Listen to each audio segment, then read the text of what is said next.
राधे राधे दोस्तों, कैसे हो आप सब। आशा करती हूँ आप सब अच्छे होंगे। आज की वीडियो में हम बात करेंगे कंप्यूटर के बारे में। कंप्यूटर में चैप्टर का नाम है संख्या पद्धति। पार्ट 7 है और उसका नाम है संख्या पद्धति नंबर सिस्टम। संख्या पद्धति नंबर सिस्टम क्या है? किसी भी संख्या को निरूपित करने के लिए एक विशेष संख्या पद्धति का प्रयोग किया जाता है और प्रत्येक संख्या को संख्या पद्धति में प्रयोग किए जाने वाले अंक या फिर अंकों के समूह से दर्शाया जाता है। प्रत्येक संख्या पद्धति का एक निश्चित आधार बेस होता है जो उस संख्या पद्धति में प्रयोग किए जाने वाले मूल अंकों बेसिक डिजिट की संख्या के बराबर होता है।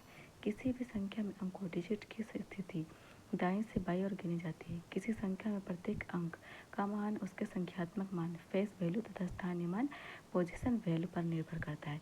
कोई भी जो संख्या होता है उसका प्रत्येक मान किस पे डिपेंड होता है? संख्यात्मक मान यानी फेस वैल्यू और पोजीशन वैल्यू पर निर्भर करता है। और कोई भी जो संख्या होता है वो अंक की स्थिति जो कहाँ से कहाँ होती है? दाईं से बाईं ओर गिनी जाती है। किसी संख्या का कुल मान वैल्यू प्रत्येक अंक के मान का योगफल होता है। दशमलव संख्या पद्धति सर्वाधिक प्राचीन और सबसे प्रचलित संख्या पद्धति है। दशमलव जो है सबसे सर्वाधिक प्रचलित है। आधार बेस किसी संख्या को निरूपित करने के लिए प्रयोग की जाने वाली मूल अंकों बेसिक डिजिट की कुल संख्या उस संख्या पद्धति का आधार कहलाती है। उदाहरण के लिए दशमलव संख्या पद्धति में सभी संख्याओं को 10 मूल अंकों 0 से लेकर 9 से निरूपित किया जाता है, अतः इसका आधार 10 है। द्विधारी संख्या पद्धति बाइनरी नंबर सिस्टम में 2 मूल अंकों 0 तथा 1 का प्रयोग किया जाता है, अतः इसका आधार 2 है। ऑक्टल संख्या पद्धति ऑक्टल नंबर सिस्टम में 8 मूल अंकों 0 से लेकर 7 का प्रयोग किया जाता है और इसका आधार क्या है? 8 है। हेक्साडेसिमल संख्या पद्धति हेक्साडेसिमल नंबर सिस्टम का आधार 16 है क्योंकि इसमें सभी संख्या को 16 मूल अंकों 0 से लेकर f तक दर्शाया जाता है। क्या आप जानते हैं कि संख्या पद्धति में किसी संख्या के आधार को दर्शाने के लिए उसका आधार अंक संख्या के बाद जो होता है नीचे छोटे अक्षरों सब स्क्रिप्ट में कोष्टक में लिख दिया जाता है। इससे उस संख्या पद्धति का पता चलता है कि वो संख्या क्या है, डेसिमल है, ऑक्टल है या फिर बाइनरी है। जैसे कि 5, 8, 9, 10 है तो वो क्या हो जाएगा? 10 आधार किसका है? आपका डेसिमल का। और 2, 7, 5, 8 है, एक 8 आधार किसका है? ऑक्टल का। 1, 8, 5, 16 है उसका आधार उसका 16 है तो क्या हो जाएगा? हेक्साडेसिमल। 1, 0, 1 और 2 है तो इसका हो जाएगा बाइनरी। संख्यात्मक मान फेस वैल्यू किसी संख्या में किसी अंक का संख्यात्मक मान उस संख्या की स्थिति पर निर्भर करता है। संख्या में अंकों की स्थिति को दाईं से बाईं ओर गिना जाता है। सबसे दाईं ओर अर्थात इकाई के स्थान पर स्थित अंक का संख्यात्मक मान 0 होगा। दाएं के अंक का संख्यात्मक मान 1, सैकड़े के अंक का संख्यात्मक मान 2, जबकि हजार के अंक का संख्यात्मक मान 3 होता है। स्थानीय मान पोजीशन वैल्यू किसी संख्या में किसी अंक डिजिट का स्थानीय मान संख्या के आधार बेस तथा उसके संख्यात्मक मान फेस वैल्यू पर निर्भर करता है। किसी संख्या का स्थानीय मान संख्या के आधार पर संख्यात्मक मान के घात के बराबर होता है। स्थानीय मान इक्वल टू आधार और संख्यात्मक मान। Position value equal to base और उसका हो जाएगा फेस वैल्यू। किसी संख्या का मान प्रत्येक अंक के संख्यात्मक मान तथा स्थानीय मान के गुणनफल का योग होता है। कोई भी संख्या का मान होता है प्रत्येक अंक का संख्यात्मक मान तथा स्थानीय मान जो पोजीशन वैल्यू होता है उसका गुणनफल का योग होता है। जैसे कि संख्या क्या है? 4206 और उसका बेस क्या है? 10। संख्या चौथा अंक, तीसरा अंक, दूसरा अंक और पहला अंक, इकाई, दहाई, सैकड़ा और हजार। संख्या क्या है आपका? 4206। संख्यात्मक मान क्या हो जाएगा आपका? Face value. चौथा अंक में हो जाएगा हजार है तो 3, तीसरा अंक में हो जाएगा सैकड़ा है तो 2 और दूसरा अंक में दहाई है तो 1 और पहला अंक में इकाई है तो 0। स्थानीय मान पोजीशन वैल्यू क्या हो जाएगा? चौथा अंक हजार है तो 10 टू द पावर 3 हो जाएगा यानी 1000 हो जाएगा और तीसरा अंक सैकड़ा है तो 10 टू द पावर 2 यानी 100 हो जाएगा और दूसरा अंक है दहाई यानी 10 टू द पावर 1 तो 10 हो जाएगा और पहला अंक है 10 टू द पावर 0 यानी 1 हो जाएगा। संख्या का मान हजार है इसलिए 4 को किससे इंटू करेंगे? हजार से। और 100 है इसलिए इस 2 को इंटू करेंगे 100 से और 0 इंटू 10 हो जाएगा 6 इंटू 1 हो जाएगा। संख्या का कुल मान ऐसे आप लिख सकते हैं। कंप्यूटर में प्रयुक्त होने वाली संख्या पद्धति मनुष्य गणना के लिए दशमलव से आधारित संख्या पद्धति डेसिमल नंबर सिस्टम का प्रयोग करता है जिसमें 0 से लेकर 9 तक कुल 10 अंकों का प्रयोग किया जाता है। अन्य सभी अंक इन्हीं अंकों से मिलकर बनते हैं, परंतु कंप्यूटर दशमलव आधारित संख्या पद्धति का प्रयोग नहीं करता है। कंप्यूटर में प्रयोग होने वाली संख्या पद्धतियाँ हैं द्विधारी संख्या पद्धति, बाइनरी नंबर सिस्टम, ऑक्टल संख्या पद्धति, ऑक्टल नंबर सिस्टम, हेक्साडेसिमल संख्या पद्धति, हेक्साडेसिमल नंबर सिस्टम। कंप्यूटर क्या है, दशमलव आधारित संख्या पद्धति का प्रयोग नहीं करता है, बाकी तीन का करता है। जैसे कि संख्या पद्धति, आधार, कुल अंक, महत्तम, हाईएस्ट डिजिट। द्विधारी का क्या हो जाएगा, बाइनरी का हो जाएगा 2 आधार है उसका तो 0 और 1, इसमें हाईएस्ट जो भी डिजिट है वो है 1। और ऑक्टल, ऑक्टल का आपका आधार हो जाएगा 8, 0 से लेकर 7 तक, और हाईएस्ट डिजिट है इसमें 7। दशमलव 10, 0 से लेकर 9, और इसका हाईएस्ट डिजिट है 9। हेक्साडेसिमल 16, 0 से लेकर एफ तक, उसका हाईएस्ट डिजिट है आपका एफ हो जाएगा 15।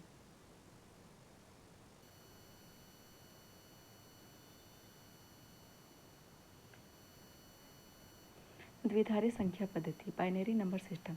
कंप्यूटर एक इलेक्ट्रॉनिक मशीन है जो विद्युत धारा पर कार्य करता है। यह केवल दो ही परिस्थितियों को जान सकता है। पहला, जब परिपथ में धारा प्रवाहित हो रही हो अर्थात परिपथ का स्विच ऑन है तो इसे संकेत 1 कहा जाता है। दूसरी स्थिति में परिपथ धारा प्रवाहित नहीं हो रही हो अर्थात परिपथ का स्विच ऑफ है तो इसे संकेत 0 कहा जाता है। इससे हम कह सकते हैं कि कंप्यूटर में प्रयोग होने वाला डिजिटल डाटा केवल द्विधारी संख्या पद्धति, बाइनरी नंबर सिस्टम की ही पहचान कर सकता है।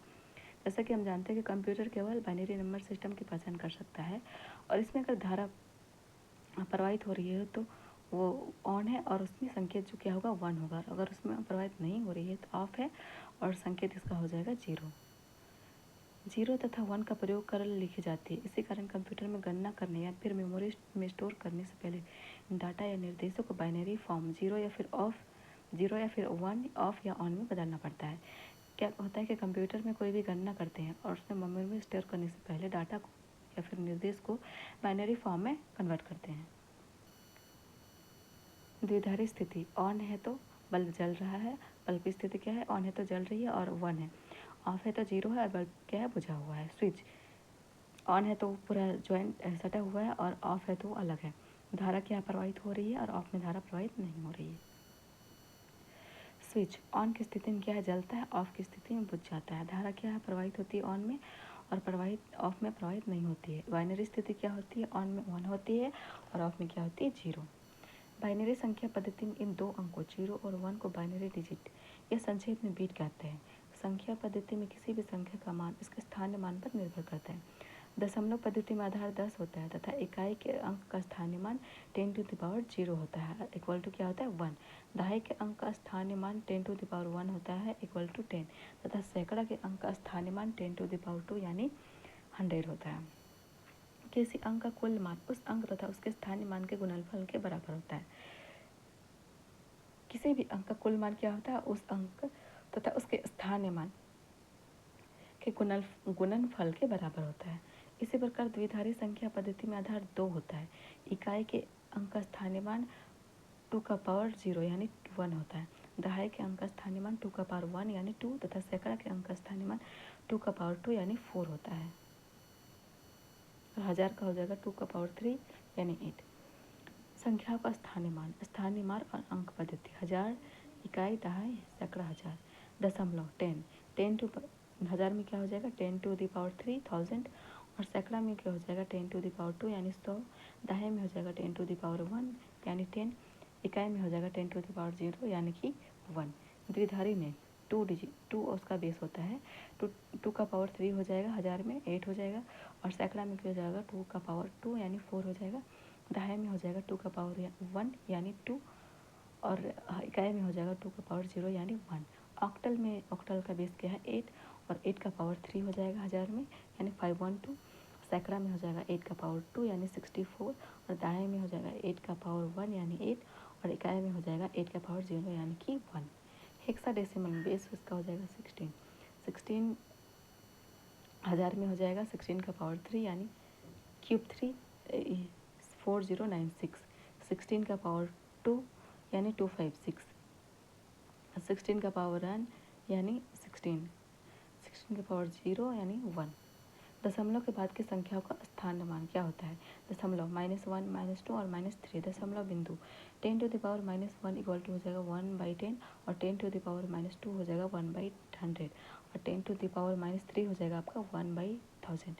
बाइनरी बिंदु में क्या हो जाएगा, उसका बेस 2 होता है इसलिए 2 का पावर -1 हो जाएगा 1/2, 2 का पावर सॉरी 2 का पावर -1 इक्वल टू हो जाएगा 1/2 और 2 का पावर -2 इक्वल टू हो जाएगा 1/4 और 2 का पावर -3 इक्वल टू हो जाएगा 1/8।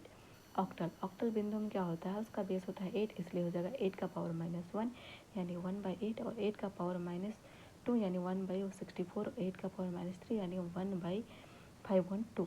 हेक्साडेसिमल बिंदु, इसका बेस होता है 16, तो हो जाएगा इसका 16 का पावर -1/1/16, 16 का पावर -2 या इक्वल टू 1/256, 16 का पावर -3 इक्वल टू 1/4096। इसी स्थानीय मान के आधार पर एक संख्या पद्धति के अंकों का परिवर्तन दूसरी संख्या पद्धति में किया जाता है।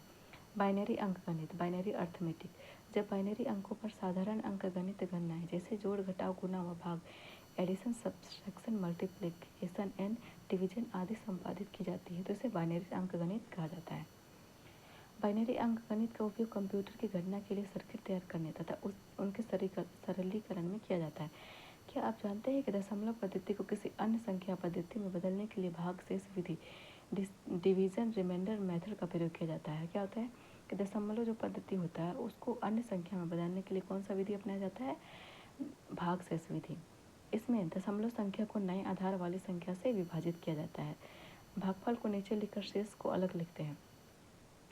भागफल को पुनः विभाजित करते हैं जब तक कि भागफल शून्य न रह जाए। अंतिम शेष बायां अंक MST मोस्ट सिग्निफिकेंट डिजिट से शुरू कर प्रथम शेष दायां अंक LST लिस्ट सिग्निफिकेंट डिजिट तक संख्या लिखते हैं जो नए आधार में संख्या को निरूपित करता है। दशमलव का द्विधारी में परिवर्तन, conversion from decimal to binary. दशमलव को द्विधारी में बदलने के लिए दशमलव संख्या को 2 से भाग देते हैं। दशमलव को द्विधारी में परिवर्तित करने के लिए क्या किया जाता है? दशमलव को द्विधारी में बदलने के लिए दशमलव संख्या को 2 से भाग देते हैं। भागफल को पुनः नीचे लिखकर शेष को अलग लिखते हैं जो द्विधारी संख्या का सबसे दायां अंक LST लिस्ट सिग्निफिकेंट डिजिट होता है और पुनः भागफल में 2 से भाग देते हैं और यह प्रक्रिया तब तक दोहराई जाती है जब तक भागफल 0 न रह जाए। अंतिम शेष द्विधारी संख्या का सबसे बायां अंक होता है MST मोस्ट सिग्निफिकेंट डिजिट होता है। प्रत्येक स्थिति में लिखी गई शेष संख्या नीचे MST से ऊपर LST की ओर द्विधारी संख्या को निरूपित करता है। उदाहरण देख सकते हैं 25 का क्या हो जाएगा बेस 10 को द्विधारी में बदलें। 25 है 2 से तब तक आपको डिवाइड करना है जब तक कि वो शून्य ना हो जाए और जो भी शेष बचेगा उसको लिखते जाना है। और इसमें जो हो जाएगा बाइनरी से डेसिमल से बाइनरी में अगर चेंज करते हैं तो इसमें जो शेष जो बचता है उसको आप नीचे से ऊपर लिखेंगे, वही हो जाएगा आपका बाइनरी वाला। जैसे 1100 बाइनरी में बदलने इसलिए 2 हो जाएगा उसका बेस।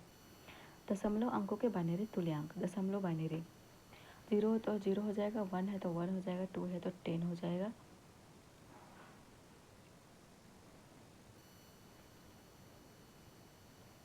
3 है तो 11 हो जाएगा। आप ऐसे जो ऊपर डिवाइड करके किया गया है डिविजनल मेथड से उस तरीके से आप फिर तरीका कर सकते हैं। 4 है तो 100 हो जाएगा, 5 है तो 101, 6 है तो 110 और 7 है तो 111, 8 है तो 1000 और 9 है तो 1001 और 10 है तो 1010। ये कैसे आया आप ये इस डिविजनल मेथड जैसे 25 को किया गया है उसी तरीके से आप करके देख सकते हैं और नीचे से जो ऊपर होगा वही उसका बाइनरी में कन्वर्ट हो जाएगा, दशमलव से बाइनरी में। द्विधारी का दशमलव में परिवर्तन, conversion from binary to decimal. द्विधारी अंकों को दशमलव में परिवर्तित करने के लिए उसके अंकों के मान को स्थानीय मान से गुना कर उन्हें जोड़ दिया जाता है। क्या होता है कि द्विधारी अंक जो होता है उसको दशमलव में परिवर्तित करने के लिए उसके अंकों के मान को स्थानीय मान से गुना कर उन्हें जोड़ दिया जाता है। पिछले उसमें हमने किया है कि डेसिमल टू बाइनरी और अब हम करेंगे बाइनरी टू डेसिमल। जैसे उदाहरण है 10101 और ये बाइनरी नंबर है इसलिए इसका बेस हो जाएगा 2 को किस में बदलना है? दशमलव में। संख्या है आपका 10101। स्थानीय मान इसका क्या हो जाएगा? पिछले में आपने पढ़ा है कि स्थानीय मान कैसे होता है। स्थानीय मान इकाई, दहाई, सैकड़ा, हजार। इसी तरह आप ये बाइनरी नंबर है इसलिए 2 लिखेंगे तो 2 का पावर 0 हो जाएगा, 2 का पावर 1 हो जाएगा, 2 का पावर 2, 2 का पावर 3, 2 का पावर 4, इसी तरह आगे बढ़ते जाएगा। तो 10102 हो जाएगा क्योंकि वो बाइनरी नंबर है। तो 1 इंटू 2 का पावर 4 है इसलिए 4 हो जाएगा। तो यहाँ पे आपका ऊपर देख सकते हैं संख्या जो है 0 और 0 में क्या है 0 इंटू 2 का पावर 3 प्लस फिर आपका 1 हो जाएगा। 1 इंटू 2 का पावर क्या है 2 प्लस फिर 0 है आपका, फिर 0 इंटू 2 का पावर 1 प्लस 1 इंटू 2 का पावर 0 अब इसको सॉल्व कर सकते हैं कि 1 इंटू 16 हो जाएगा और 0 तो 0 ही होगा, इन 1 इंटू 4 एंड 1 इंटू 2 0 होगा, प्लस 1 इंटू 1, ये आपका हो जाएगा 16 plus 0 plus 4 plus 0 plus 1 equal to हो जाएगा 21, और डेसिमल में कन्वर्ट करते हैं इसलिए डेसिमल का आधार लगाएंगे 10। दशमलव भिन्न का बाइनरी भिन्न में परिवर्तन, conversion of decimal fraction to binary fraction. हमने पिछले में पढ़ा था कि अंक का पढ़ा था कि दशमलव अंक और बाइनरी अंक का कन्वर्जन। अब हम पढ़ेंगे फ्रैक्शन का, दशमलव से बाइनरी अंक। दशमलव भिन्न को 2 से गुना करते हैं। गुणनफल में पूर्ण संख्या को अलग लिखते हैं। गुणनफल में जो भी संख्या होता है उसको अलग लिखते हैं। जो बाइनरी भिन्न का बायां अंक MSD मोस्ट सिग्निफिकेंट होता है, जैसे कि आप देख सकते हैं उदाहरण में, भिन्न को पुनः फिर 2 से गुना करते हैं और यह तब तक 2 रहते हैं जब तक कि भिन्न शून्य न हो जाए या फिर बाइनरी भिन्न के आवश्यक अंक पूरे न हो जाए। अंतिम पूर्णांक बाइनरी भिन्न का अंक दायां LSD होता है। अंतिम जो भी पूर्णांक होता है वो LSD होता है, लिस्ट सिग्निफिकेंट डिजिट। दशमलव के बाद बाइनरी भिन्न को ऊपर से नीचे की ओर लिखा जाता है। पिछले में हमने क्या पढ़ा था कि अगर डेसिमल से बाइनरी अंक में कर रहे हैं तो नीचे से ऊपर लिखेंगे, लेकिन फ्रैक्शन में कर रहे हैं तो ये ऊपर से नीचे लिखा जाएगा। उदाहरण 0.8125 दशमलव है तो बाइनरी में बदलना है, दशमलव इसलिए आधार उसका 10 हो जाएगा। हल है इसका 0.8125 इंटू 2 से गुना करना है, बाइनरी में करने इसलिए 2 से, इक्वल टू क्या हो जाएगा 1.625 इंटू करने से हो जाएगा। और इसका फिर अगर हम 0.625 से अगर उसको माइनस करते हैं उसको फिर क्या हो जाएगा, अंक जो बचेगा वो 1 हो जाएगा, उसको 1 लिखते हैं, फिर इससे 2 से इंटू करेंगे, फिर आपका 1.250 हो जाएगा, फिर इसमें 1 बचेगा, फिर 0.25 को 2 से गुना करते हैं तो 0.500 हो जाएगा और इसमें क्या हो जाएगा 0 हो जाएगा। उसके बाद क्या है, फिर 2 से गुना करते हैं, उसके बाद क्या हो जाता है हमारा फाइनल हो जाता है 1.00।